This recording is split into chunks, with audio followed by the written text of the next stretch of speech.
What's up, Marianne Hickman here, and we are back with the Marianne Hickman Show. Today's special guest is a friend of mine. Her name is Debbie, and she is an incredible human and a firecracker for women, if I do say so myself. Now listen, this podcast episode is all directed to the single moms in business. If you've ever been there, if you've ever experienced anything hard, you're gonna wanna listen to this because chances are you're doing better than you think. Debbie has some incredible giveaways. They're available in the description. I've also just finished my latest book for you, giving it away free in the description, How to Replace Your 9-to-5. So check it out. Yeah, we're just gonna roll in. That's what I love about, I want to say Jimmy, because we were just talking about Jimmy, but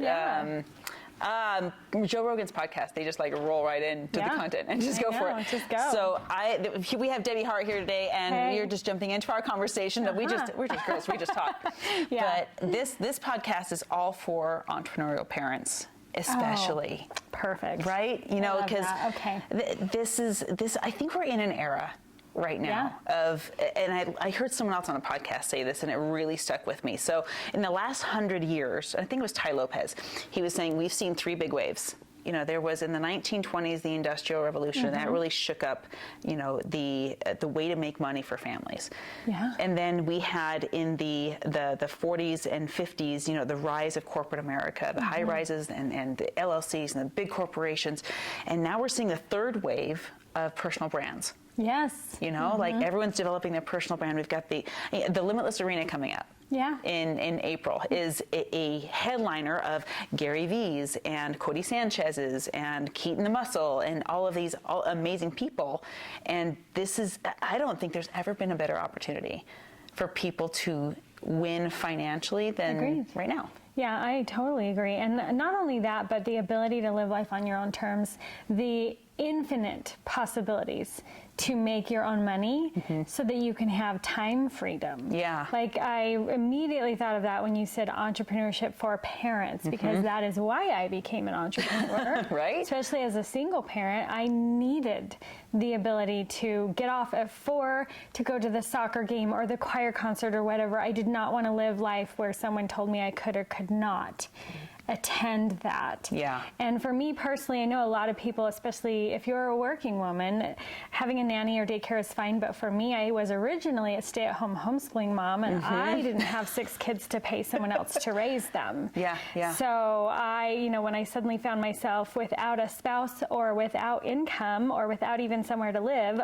all overnight. Yeah, yeah. Like I want you to go into that. What am I going to do? What am I going to? I have to figure out how to, because at that point in time, I couldn't even get a normal job that would cover daycare for 6 kids, let alone living expenses. Right, right. So entrepreneurship gives us the ability to break that glass ceiling for time freedom and income freedom. Yeah. If you're willing to do what it takes. Which, and that's a big long list, right? An ever-growing list of whatever it takes, and it's never ending. List, yeah. Right, but parents, if anyone knows how to do that, if you know how to do laundry, that never ends. You can do entrepreneurship. And I want to go into your story because we're both moms of 6 kids, and we both went through the single mom thing. You're still rocking it, like just crushing everything that you're doing. And tell me about, because we talked a little bit on video before, and I really want to tell everyone that's watching, like, what it felt like at the bottom of the pool. Yeah. That's the analogy I use. Like when you don't care about the palm trees at the top, when your lungs are burning at the bottom, like you have no other option. Tell us what that was like for you. You know, I love that analogy because it's also like I talk to people about, you know, like health gurus and things like that. If they're super into the gym and eating healthy, but if you've been starving for months, you'll eat the donut crumbs or the pizza because it's all that's there. You'll lick the box. You're in survival mode. So having compassion, if that's where you are at right now, and you're looking at these other people thinking, that's unachievable, right? It's you can't even resonate with how they got there, which is why on my podcast, I tell the heroes' journeys of those people, how they went from rock bottom and how they overcame that to get where they are. Because everyone this day is peddling this success steps that are the cold plunges and the gratitude journals and the meditating, and it's fine. I'm sorry, no one cares about your cold plunge if you're starving. Thank you. I don't care about your power hour. No one cares about your cold eat. plunge if you're starving, or if your business partner just stole, or tanked $16 million. Like, we just had Pace Morbihan, and he had a successful company, construction company, and he ran it well by no fault of his own. Other people cost him $60 million on his company went under, and he had nothing. And I know other people have had betrayals like that, and people that embezzle, or people that steal everything from them, or suddenly get left in a position they weren't planning on. And so how do you get over and around those challenges? And those are life challenges. We're talking about even the standard entrepreneur challenges that people don't talk about. So like Dan Young, when he was starting PC laptops, his first year in business, he lost $25,000. And in the 80s, that is a lot. That's a ton of money. So you and I both know, because we're entrepreneurs, everyone in his life was probably saying, "You're crazy. How could you keep going? What are you doing? You can't keep throwing a dollar after a dime." Like, can you imagine being married to that and coming home and be like, "Hey, honey, guess what? Hey, We're going to pay the business this month again." I'm going to keep going even though we're about to file bankruptcy. Right. So how do you develop the resiliency to keep pushing past that? But so he talks about how he did $1 million in revenue his second year. And then my friend Baron Baptiste, he has this global yoga empire now, but it didn't start out that way.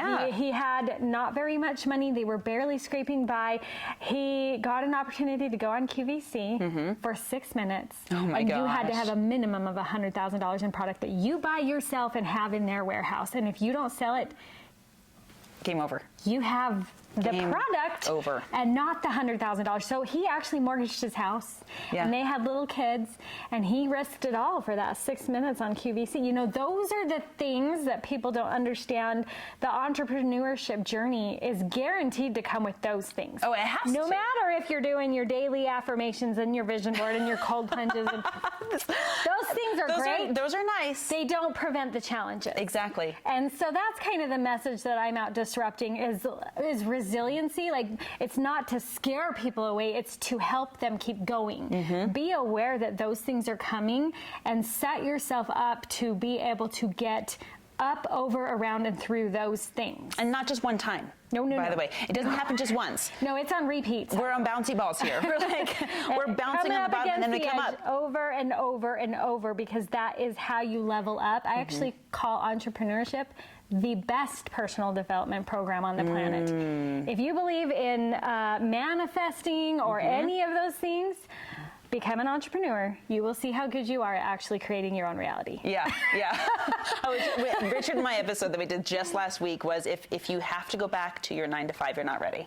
Oh, it's true. If you're willing to go back. If you're willing to do your 9 to 5. Yeah. You're just not ready, and that's okay. It is okay. We do need people that stay in the 9 to 5 and are hustling that and that's good at it. That mindset is not for everybody. It's not. We actually can't scale without the kind of people who like to sit behind a computer and be told what to do all day, every day. I have so many people in my life I know that need that. They can't stand doing what I'm doing, and I'm like, well, good, because I can't stand doing what you're doing. But just even hearing you say that, like, don't tell me that. Like, that makes my chest I know. clench And then at the thought of my that. first couple of assistants that I would try to bring with me to do these things, like make the calls and do the events, and they're like, I'd rather die. I'm like, well, I'd rather die than sit behind a computer all day long. So it works. Find your personality and what you want. But if you want this, you have to be prepared for what it's going to take. Yes, coming up against that edge over and over and over again as you level up. So even that next level of hiring people, and not knowing, if you don't have your systems and processes in place, and then you think, oh, they're just a bad employee. Well, maybe you just didn't know bad instructions. how to train them. Or, and then I know some people who've scaled too quickly, too fast, and then all of a sudden payroll comes and they can't make payroll. And then they're thinking, these people are depending on me and they're going to feed their family. They can't feed their families now because I can't give them what they earned. They already earned it, right? Because you're 2 weeks out at least. And so those are the moments that no amount of cold plunges and vision boards. No amount of cold plunges will pay your payroll. They'll open the doors and the opportunities. Mindset is pivotal to get you there. You've got to have solution-oriented thinking, or you just see walls. But then beyond that, you have to take action, because no amount of sitting in a garden chanting there are no weeds are going to make the weeds disappear. It's true. So you have to take action, but then you've got to take correct action. You have to have systems and processes in place. that are proven pathways to success on the pathway that you want to be on, right? Exactly. So no amount of running east chasing a sunset is going to get you there, no matter how hard you believe. Yes. Right? You have to know what direction the sunset is in. And if you have to find a podcast or a book to start, if you can't afford a coach or a program, there's podcasts, there's books, there's YouTube University, it's everywhere. there's Udemy, we're in the information age. There's school. You even started a program on school. I love school. I love it. I love it. I do the same thing for the same reason. Everything that I have built today came from my wounds. You know, I now have all of the resources and tools and inspiration for entrepreneurs of all ages and stages. I love what you're doing this weekend, by the way. Entrepreneur events. My daughter is so excited. She's going to come with her table, and she's been crocheting like crazy. And I'm like, yes, someone has a platform for teams. Yes. Because there's so many public schools that don't have that, and the few that do don't actually provide seed money, investors, or mentors. Oh, forget that. They don't even teach these kids how to balance a checkbook. They don't. No. I don't want to downplay what's... No, we took our kids out of public school, too. I did, too, there's litter boxes in the bathroom. Yeah. We're not doing that. Oh, my gosh. We won't even go there. Yeah. Oh, man. So I'm providing the training for them, as well as an actual platform for them to win seed money and to be mentored by local business owners. So because they are the future commerce of our community. If we don't have, you always hear the people in your life say, go get a real job, it's safe. Well, real job. Who do you think invented those real jobs? The entrepreneurs. It was the entrepreneurs. Right, Thank you. right. And they're not safe, by the way, because one rug pull and you're done. Yeah. You don't know how many entrepreneurs I've talked to that along that journey, they were either facing bankruptcy or couldn't make payroll or somewhere until they hit that point. So, yeah, you're 9 to 5. And again, nothing against that. That's a beautiful path if you have that mindset and whatever. But that's not always the safe path for someone who wants to build something that is the future business that provides those safe jobs. Exactly. So we need to find platforms and create platforms for people to reach those dreams at any age and stage. I have people in my programs that are in their 60s because they did the 9 to 5 for 40 years only because they didn't know where to go. Yeah, that's society's game plan. And so now that they're retired, they're bored. And so I'm like, now I can go after my dreams. Yeah, it's never too late. No, it's not. It is never too late. And so I've got all the levels as well. One-to-one consulting takes a lot of my time. So it can be pricey. I do guarantee my results. So it's not risky, but it is pricey because it takes so much of my time. And every yes that we say to something is a no to something else. Yes, exactly. Every client I take on is time away from my family or vacationing or building other things because I'm a multipreneur. Yeah. I want to build 100 things. So if I give you my time, it's going to cost. It's the only non-renewable resource you have. It is. So, typically people are at the 7-figure level for that, but that doesn't mean that's all I will work with. Because of my wounds, I want to help people at every level. So yes, I have teen events that are free.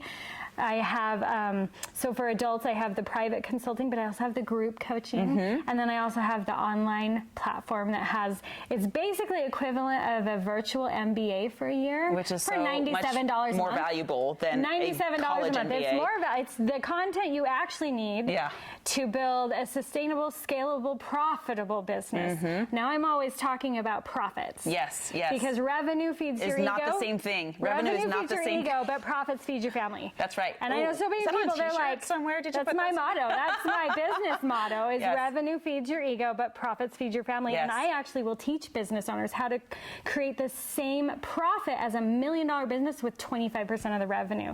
And yeah, you might not be able to brag about that at your networking groups, but your family will be able to go on more vacations. Exactly. Because you're working less. You don't care if you're in Costa Rica if you're not having, I would rather have that than the bragging rights. I'd rather have that too, because 25% of the revenue for the same amount of profit means more free time for you. Yes. It's less work. Yes, exactly. So we cover 12 areas of profitability for someone in like this startup 6-figure range, and then we have a deep dive 40 if they're in the 7-figure range. We go into 40 different areas, and then we actually, if they want to stay on long term, we create an exit strategy so that they have an asset that they can sell. Because like chiropractors, massage therapists, things like that, they're trading time for dollars. If you're not in the chair, you're not making money. Exactly. So we definitely want to make you profitable first, and then as soon as you're profitable, scale that to where that you're not always trading time for dollars forever. Exactly. So you can do what you love. I've talked to so many business business owners in the same position. If I'm not at work, I'm not making money. Yeah. We've got to duplicate you. You got to repeat you. Yes. Got to hire a VA. You got to hire someone to do your laundry. I was just talking to a friend, that's what the it blew her mind. I'm like, $10 an hour can do your laundry for you. And a VA. Yeah. So that's their pain point is they say, I love being in charge. Entrepreneurs say I did this so I could be in charge of my own time and take time off when I want, but it hurts to do so. Yes. Until you know how to hire. Exactly. Hire, scale, and get monthly recurring revenue. Like there's so many income streams. It's not instant and it's not overnight. No, if it's you're not. willing to put in the work and get the right training and find the right processes and systems and the right people, Who Not How is one of my favorite books. Yes. Then you can get to that point. Okay, so tell us about, I want my audience to hear about this moment for you. This overnight moment. Yeah. Because everyone has theirs. Like this is like almost like you can't make this up. I know. This is insane. How does this happen in the 21st century? I don't know. Yeah. Tell us about it. Walk us through that. Well, if you look, hindsight's 20/20. Of course. So if you look back, you turn a blind eye to things when you're young or you're naive or you just want to think positively. And that's okay. I always feel like our greatest strengths are our greatest weaknesses. So if someone's bossy in a family situation, it can be great leadership skills in a business situation. If someone's really kind and nice in some situations, they could be naive or a doormat in others until you learn better. Exactly. So, so looking back, knowing what I know now, there's definitely signs I could have seen and done things about sooner, but I didn't. So and we all do that. Like, guess what? We never do this perfectly the first time, It's true. It took me a decade and a half to figure mine out. Me, same. I wasn't, there are no overnight successes. That's the other thing I learned when I interview all of these self-made millionaires. First of all, no one's self-made. No, amen. Thank you. You're self-chosen, you're self-selected. But you never do it on your own. You're never self-made. Never could do it on your own. It takes countless people. We were blessed and gifted to be able to bounce around in other people's basements because the alternative was the shelter. Yeah. Or my car. Yeah. Yeah. So I'm not, it was hard and it was rough, being in that position. And at first, it takes a while. I had to go on welfare, but that even takes 30 days or whatever it took. Oh, you have to qualify and you have to eat in the meantime? Guess what we had at first? People bring you their expired food storage is what they bring you. Yeah. Yeah. Been there, done that. Yep. And that's what I had to feed my kids for a while. But again, it was something. There was people there all along the way. If you're willing to not be a victim in that space, but consciously choose every day to find the way out. Yes. You can be a victim all day long. You're justified to feel bad and feel sad, but where does that get you? But the entrepreneurs have noticed something, and I'm sure you did this. You get sick and tired of hearing yourself tell your own story after a while. Oh, I don't. Right? I only barely started telling it again because at my events and at these podcasts, people told me I had to because it inspires people to be able to get out of that situation themselves. And so finally at two events ago, I finally opened up a little bit more about some of the details. But even in the moment. Wanting to. And the first, and I'm trying to pry it out and tell him about it. During the break, and I will, but during the break, a man came up to me in tears and said, "This is what I needed to hear today." So I had multi-million-dollar company owners there, experts, teaching high-level content, and the thing that moved him that day was that story, because that's the moment he was in right now. Yeah. And he's like, I needed to know there was a way out. When I was in my bottom of the pool moment, the choice between victimhood and excellence, I'll never forget, I was telling my sister-in-law what happened again. And this was probably the third or fourth time I had allowed this to happen in my atmosphere. And I was like, he cheated again. And I'll never forget the look she gave me, because she just stared at me and with the kindest heart in the world, she just kind of looked at me with unspoken, when are you going to stop saying this? Meaning you've allowed this to be, it's not your fault. It's your reality. It's not your fault, but it is in your world, and it is your responsibility. And you're recreating and reliving it every time you tell that story. Yes. Unless it's for the reason of helping someone else education, get out of that. But if you're complaining about it, then that's victimhood. And you're stuck. And that's okay. You're justified to feel that way. But if you want to fight for your excuses, you get to keep them, right? Yes, and then you have to stop repeating the story. If you repeat the story. Meaning reliving the story. You can tell about the story, but not relive it. How does that get you where you want to be? Right. exactly. It doesn't. It doesn't. It doesn't. It gets you sympathy and empathy for 5 minutes, and then what? Well, exactly. And entrepreneurs will figure that out. They'll be like, really I'm so tired of listening to myself regurgitate this and having nothing to show for it. And nothing to show for it. So instead of spending any of your time or energy on reliving on that, woe is me or whatever, it's like 100% of your energy and time on building the new. What can I do to get better today, right now? Exactly. Yeah. And so, and I'll I know what food stamps is like. Let's do this. I'll coach people through that right now who are entrepreneurs, and then they're going through, you know, another custody battle or a child support battle. And I was working with a real estate agent going through this, and the ex-husband was trying to get or reduce $400 a month, and she was just like, all distraught. I'm like, it's $400. Like, one deal, and you could like 100 times that. And you're spending all day, every day, like, oh, I can't believe he's doing this. I can't blah, blah, blah, blah. I'm like, so what? Your energy, Okay, time chunk from 2 to 3 on Thursday afternoon, because you do have to legally take care of paperwork. Yes. And the rest of your week, because how much is it actually costing you to give up building what you could be building to fight him over $400 a month? So much more than that. And when I said that, the light went on. She did it. She scheduled the time that she was allowed to think about it and act on it to legally take care of it. And then the next week she had 2 deals. Was she totally relieved? Which was $30,000. Like, that's getting your time and money back, and your energy back. Oh yeah. Oh my gosh. Oh, yeah. There's this analogy, and I'm going to get the numbers wrong because I never remember the numbers about this correctly. But if you have $18,600 in your bank account, and someone comes in and steals 10 of those dollars, what are you going to do? Are you going to go after them? Yeah. No. Right. If someone steals 10 seconds of your joy, there's 18,600 seconds left in your day. You're not going to give them the rest of it. Chasing them, losing more. So that's a lesson that took me too long to figure out. So yeah, I was given the divorce papers. There was an eviction notice. I didn't know it was illegal. This is all in the 5 minutes. It was like when I was handed the divorce papers, there was an eviction notice on the top. That's insane. Written by that attorney's, like on an attorney's legal, he should have lost his license over that, but I didn't know. Because there's so much financial and emotional damage still going on to this day because of that. That said, if you're not off the premises immediately, you'll be arrested for trespassing. I couldn't call and get an attorney because all the bank accounts had been emptied out, and I was a stay-at-home homeschooling mom, so I had no income of my own. And so because of let me pause on this for just a second. Months and months, but I want to speak to the battle. I want to paint this picture real quick. You just glossed over that again. This is crazy to me. We'll come back to that, but I need to speak to that point about, because I spent a year and a half to almost 2 years trying to fight for what was right. Child support and alimony, and yet it got worse and worse and worse. We were it's costing more in the court every month over ridiculous, stupid accusations because he didn't want to have to pay. And so when I finally learned to stop chasing what was justified and spend all of my energy building the new, only then did I start to heal. Emotionally, physically, and my physical health was so bad. My cheeks were sunken in, my hair was falling out. It's stressing your body out. I was literally starting to get like a bald spot in the front of my widow's peak hair. Oh my gosh, that's wild. It's better now because I can't even see it. I took my health back, took my mental health. You did your cold plunges. No cold plunges. I swim in the warm ocean waters of Clearwater, Florida. Amen. Is what I do. There's the true healing. That makes me feel way happier than cold plunges. Me too. Thank you. Thank you. Can we Nothing just sauna now? Them. They're scientific, and scientifically, I think I also feel healthier when I'm happy and warm. Yes, amen. I have a fur coat on. Thank you.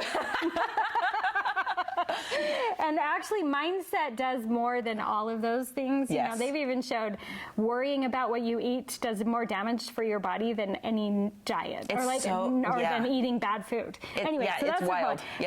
So we had 5 minutes to find somewhere to live, and me and 6 kids. I mean, you guys don't have to be embarrassed because you can't raise your hand because you're at home. But if I asked you if you would take in 7 extra house guests in that position, would any of you say yes? Probably not. Wow. Like, who would? Some miracle workers. We had miracles. That's why no one is self-made. Yes. Because someone who we'd only known for 2 months had been divinely put in our path and had been preparing a room for us because she knew. That's insane. And so when I called her, she's like, I'm already on my way. Wow. Yeah. And she had 5 kids of her own and one had autism, and they lived in a little duplex, and they still took us in. And then my ex started threatening them for helping us, and so eventually they couldn't take the stress anymore, so we had to find the next place. But guess what? She's like, I was wondering when you were going to ask, because we could see what you were going through, and we could see it's really tight quarters over there, and we've also already prepared. And this was the next person. There are people lining up to help you. There was. Miracle after I lived on miracles. Yeah. For like the first 2 to 3 years. Yeah. For sure. Because it took me that long with that much on my plate. Yeah. To start to get on my feet. I'm floored, and I know I keep like wanting to revisit this moment, and I apologize if it's like really so intense, but just this moment where your life changed on a dime, and then you said, "Okay, God, what's the next breadcrumb?" Yeah. What's the next breadcrumb? I don't have to have it 10 years from now. You know, that they would, some of the things were presented for me, but other things I would have to ask. Which is a beautiful principle, by the way. Do I fight for the child support? Do I fight to try to get alimony? And I thought I needed to, so I didn't even ask until I finally did ask. Yeah. And it was like, stop fighting, let it go. Go build your new life. You can make more. Yeah. Stop trying to fill in this bottomless pit. Man, I wish I would have asked that 2 years ago. I know, right? It's like, again, I'm on social all the time, so another reel comes to mind where I watched this guy building someone else's castle with his own Legos. And then he's like, well, now it's time to build my castle, and what do I have? And that could be applied to business. It can be applied to these kinds of things, because going through a divorce is never easy, even if it's the right thing. Oh, yeah. It's never easy. No, it's not. And I personally know some people who have done it amicably, have maintained friendships, co-parent healthy and functionally with which is what we hope for, high-end communication. I'm like, good for you. And I don't love it when people are like, well, why don't you just stay married then if you get along so well? You don't know what people are going through, and just all I can say is kudos to them for putting the kids first and being able to go through it, with the kids' best interest in mind. Yeah. But not everyone is that way. No, it doesn't work that way. So what do you do about it? Because if you victim mentality, you're justified, you can feel bad all day long, but how is that going to change anything? It can't. So all you really can do in that, and any circumstance like that you find yourself in, is what is the next best thing that I can do? And you went from household that took you in to this next household that took you in. And a lot of people that were in that situation, I remember being in that situation myself, when I was trying to build and I figured out this switch from victimhood to let's build, the biggest thing in my face was imposter syndrome. Right? Yeah. Like, did you go through that too? Everybody does. Yeah. No matter how far along you are, that's what I find. Everybody faces that. We all feel like we're just a bunch of grown-ups playing pretend. Playing kids, right? I'm in the Bishop's storehouse with welfare food. I'm like, yeah, I teach people finances. Like, what? But if you're at, if you are at where you feel called to be at, I mean, everybody started somewhere.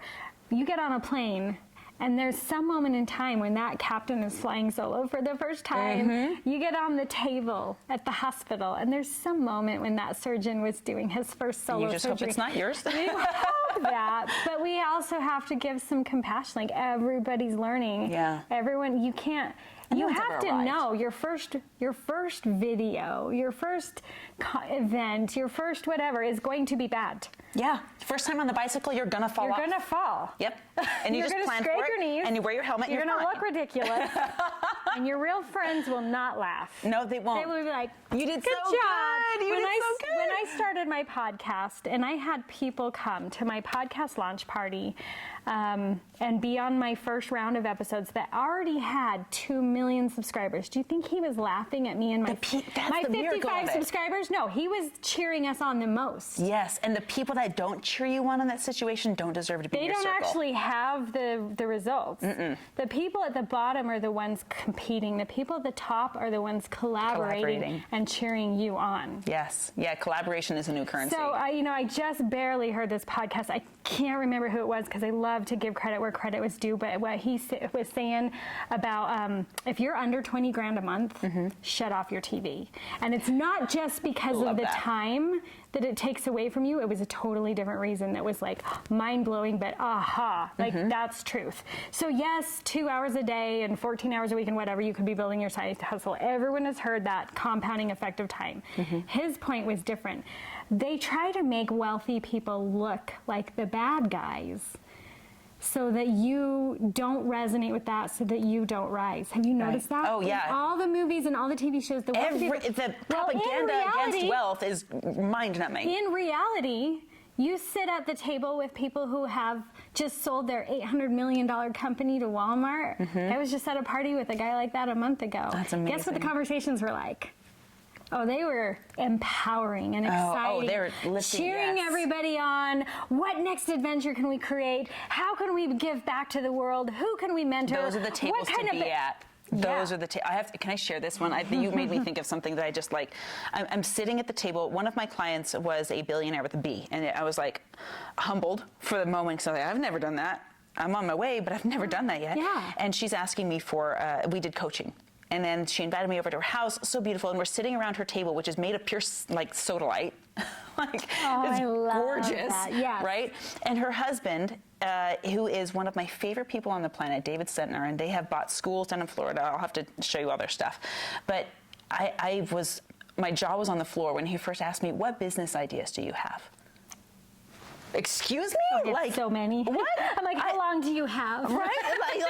And why do you want to know? This was this imposter syndrome. He wants to mentor you. He wants to cheer you on. Yeah. And I was blown and maybe away. Even I'm collaborate. I don't have $1 billion idea. You could maybe even invest. Yeah, exactly. But I had to overcome that really quickly, and you have to jump into a space. I didn't even know that until the first time I was invited to a room to sit down with a whole bunch of accredited investors and 6 hours of conversations like that. Yeah. Nobody whined or complained about anything, and it's not because they didn't have problems. It's because they want to just make their lives in the world a better place, and they've learned those principles that what you focus on is what expands.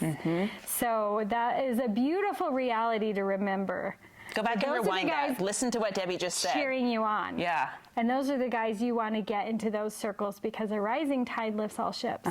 And so if you can get a seat at that table and learn from them, shut up and listen. Yeah, that's right. My goal is to be the dumbest kid in the room. I love being the dumbest kid in the room. Absolutely. Okay, take us to this moment. What was the first thing that you did? You're stepping into a lot of faith with yourself, which is well placed. You're going from house to house to house. What did you do first? Well, the very first thing was determination to, and I know it sounds cheesy, but to get better instead of bitter.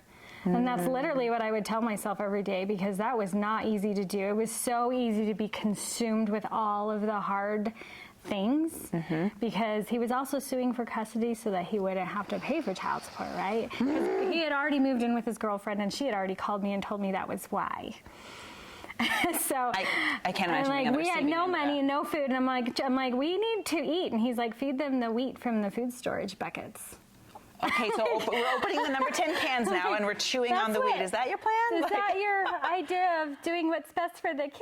Wow. Anyway, it's fine, but because it made me, actually, I'm super grateful now. This is why I don't like to tell the story in the victim mentality. No, and I don't want that. This is the hero's journey. It made me who I am. Yes. I am so relentlessly driven and ambitious now. Yes. And I actually love that about myself. I love that about you, too. I can this move woman's mountains. hungry. I can make stuff happen. And everyone's like, how? And I'm like, because of what I went through, because I had to become that person. And now I love being that person. And I know for a fact I would have stayed complacent in my comfort zone had I not been compelled into that. Yeah. I would have. Yeah. And a lot of people are still. And so I hit imposter syndrome when I get to interview, especially women, especially who are moms, who didn't have to be in a position like that, but still created these empires on their own because they were just powerful and driven and ambitious on their own. And that's when I hit my imposter syndrome. I'm like, oh, I know. That is really great that they're like that. I was not like that until I had to be like that. And so that's, I'll still hit that. Everyone will still hit that. I'm sure they're hitting that too. They have to be in some form. But again, that's not what the conversation at the table is about. Right. It's about what are we building and how What are we building and how do we do? So then I take that. I'm like, okay, I will recognize what I'm feeling. How do I get out of this? How do I use that to turn it around and build something that, okay, yeah, I remember to be driven and ambitious, get my numbers up like hers are. You know what I mean? So then just that self-awareness of where you're at and then how to redirect that into something positive and productive. So focus, instead of bitter, we become better. Every day. I love that. You got 8 t-shirt ideas right here. There was not one single positive thing in my life at that time, except maybe like I still had my physical health and I had my children which is a big physically deal with me. Yeah, it's hard to count when that's the only blessing. Was there, and someone had given us a roof so we weren't sleeping, we didn't even have a car, he also took the car. So eventually my parents loaned me the money to get a car because I did have to get them to school and I had to try to get to court things and whatever. So again, people were helping. Yeah. So no one's self-made, but yeah, that conscious decision to redirect,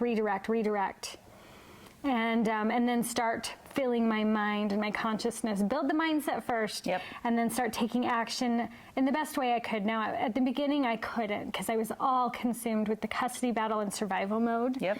But at least I took steps to do whatever I needed to do every day. Yeah. And then with podcasts and then with books because I couldn't get the mentors and I couldn't get the coaching yet. And then I did, eventually we did receive, I can't remember, it was like $500.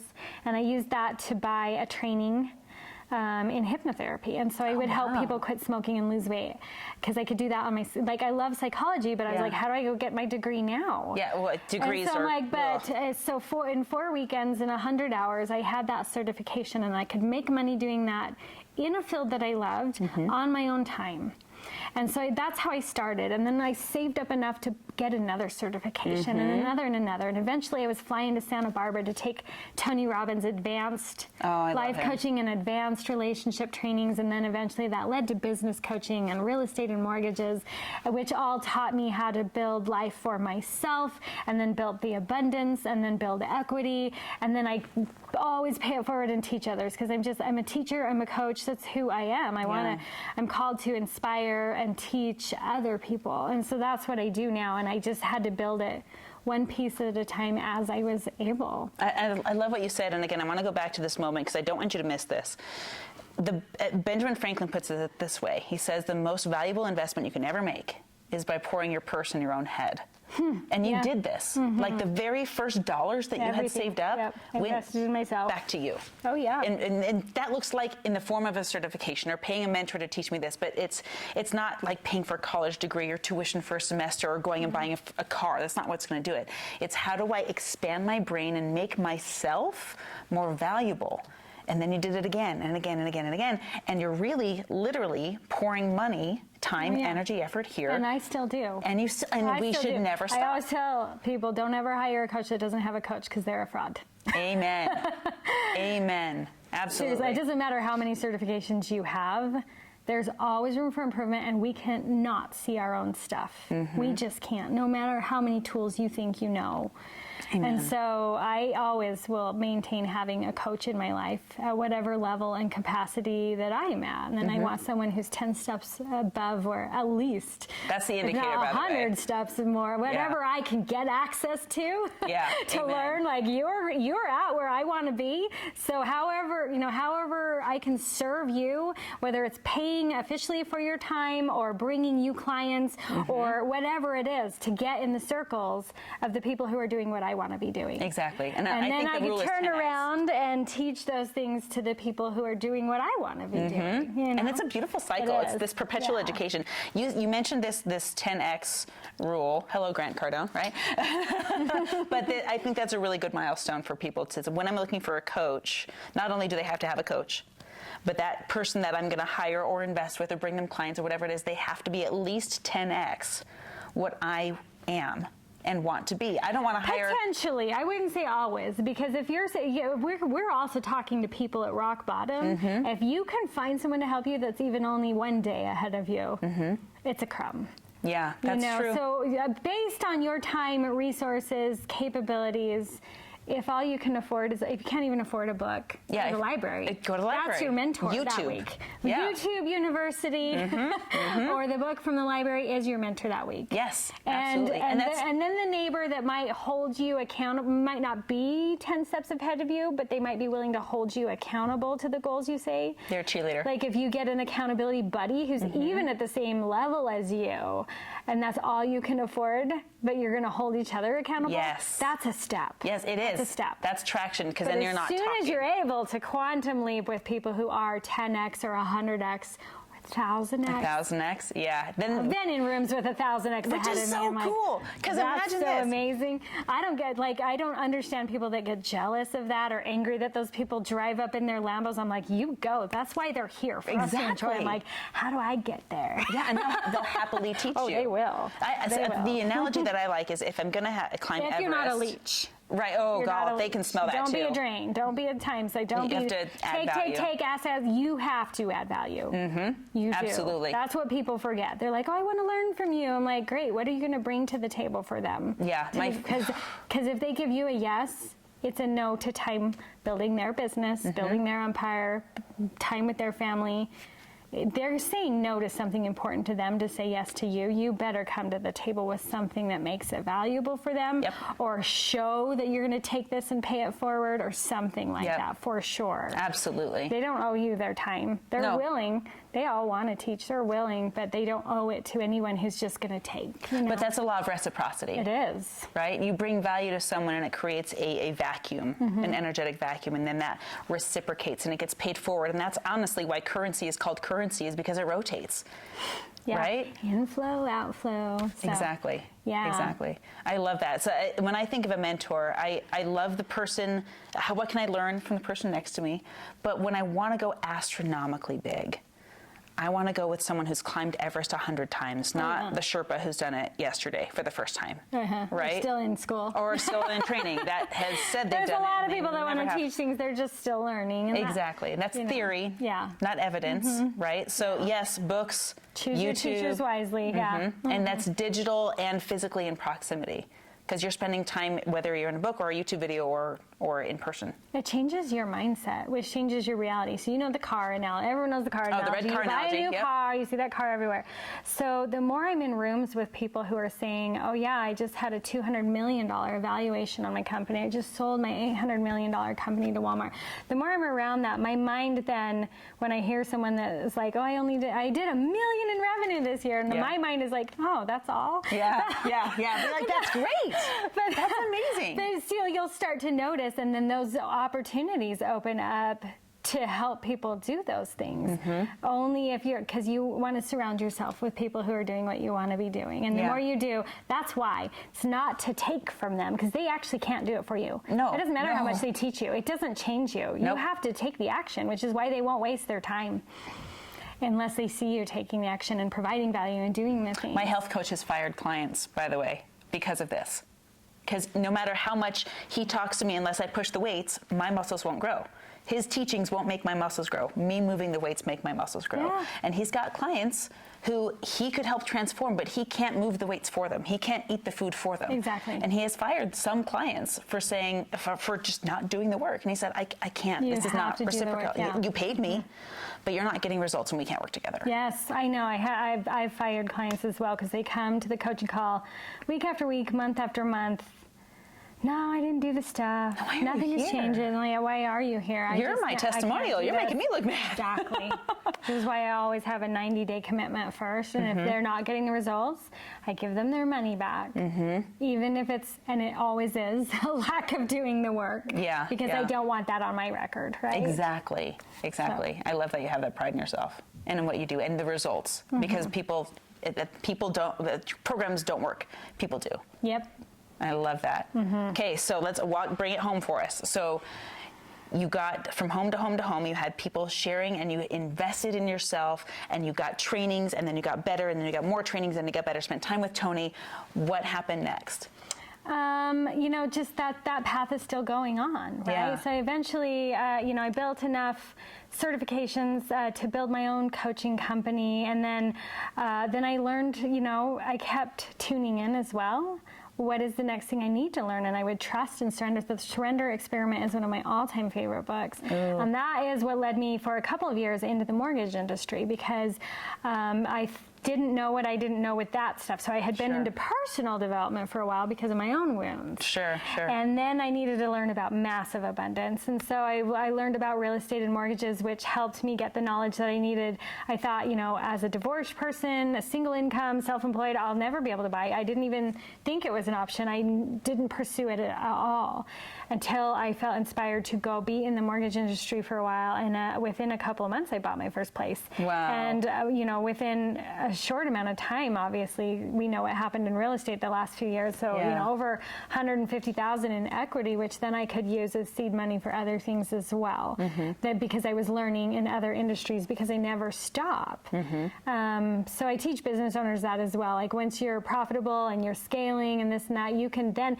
there's so many entrepreneurs that want to run 6 businesses at the same time. Oh, yep. I mean, that's what Bridger Pennington shared in his episode with us. That he thought he was so amazing starting 6 businesses in his 20s, but his dad was like, you're running around like a chicken with his head cut off. None of these are profitable. Yeah, they're all getting 20% of your time. 20% of your time. So all of them, and him and Jeff Lamb and all of them would share with us, their biggest piece of advice is one business, like get the one business profitable and scalable and passed off to someone super competent before you start the next one. And to be fair, college does teach us this broken system. Go attend 12 classes, do 12 GEs, and it's messed up. Instead of immersing. Yeah, that's immersion? Immersion. Yeah. Goodness. Okay, immersion in one topic for 3. There are some school systems that have you do immersion in one topic for 3 weeks at a time, and you do tend to retain information better that way. But again, we work with what we've got. Yep. But when you're building a business, that is everybody's expert advice of the people that I have interviewed. So it is hard. It's still even hard for me because I want to do all the things. Oh, tell me about it, girl. I feel you. I have these conversations with God about not needing sleep and how much more productive I would be. I don't lay around watching Netflix. Look, if you gave me extra 8 hours, I would be producing results that made life better here on planet Earth. You're like, I have a whole PowerPoint and everything. He's like, sweetie. Okay, here's a question, though. I want to know what your next BHAG is. Your next big, hairy, audacious goal. What are you shooting for?